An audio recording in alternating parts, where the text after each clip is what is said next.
Hi guys, இன்றைக்கி வீடியோவில் என்ன பார்க்க போகிறோன்னா, நாங்கள் வந்து குலதெய்வம் கோயிலுக்கு போயிருந்தோம். எங்கள் அப்பாவோட குலதெய்வம் தான் இது. அந்த குலதெய்வம் கோயிலுக்கு வந்திருந்தோம். 8ஆம் பூசைக்காண்டி வந்திருந்தோம். இங்கே வந்து திருவிழா வந்து ஆடி 3ஆவது வெள்ளியே நடந்துடும். திருவிழாக்கு என்னால் வர முடியலங்கிறதுனால 8ஆம் பூசைக்கு வந்திருந்தேன். இதுதான் கோயிலோட என்ட்ரன்ஸு. இவரும் பார்க்க கருப்புசாமி மாதிரி தான் இருப்பார். ஆனால் நல்லா துடியான சாமிங்க. என்ன வேண்டுனாலும் கிடச்சிரும். என் லைஃப்பில் நிறைய விஷயம் இவரால் எனக்கு கிடச்சிருக்குன்னு சொல்லலாம்.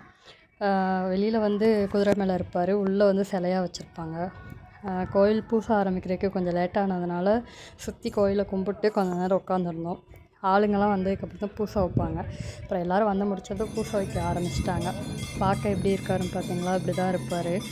நல்லா வீரமாக இருப்பார். நம்ம என்ன கேட்டாலும் கிடைக்கும். இந்த வீடியோ எத்தனை பேர் பார்க்கிங்களோ அவங்களாம் உங்களுக்கு மனசில் என்ன தோணுதோ அதை நினச்சிக்கோங்க. கண்டிப்பாக உங்களுக்கு அது நிறைவேறும். அப்புறம் பூசை முடிஞ்சதும் சாப்பாடு போட்டாங்க. சாப்பிட்டதும் வீட்டுக்கு கிளம்பிட்டோம். இந்த வீடியோ உங்களுக்கு பிடிச்சிருந்துச்சுன்னா ஒரு லைக் அண்ட் ஃபாலோ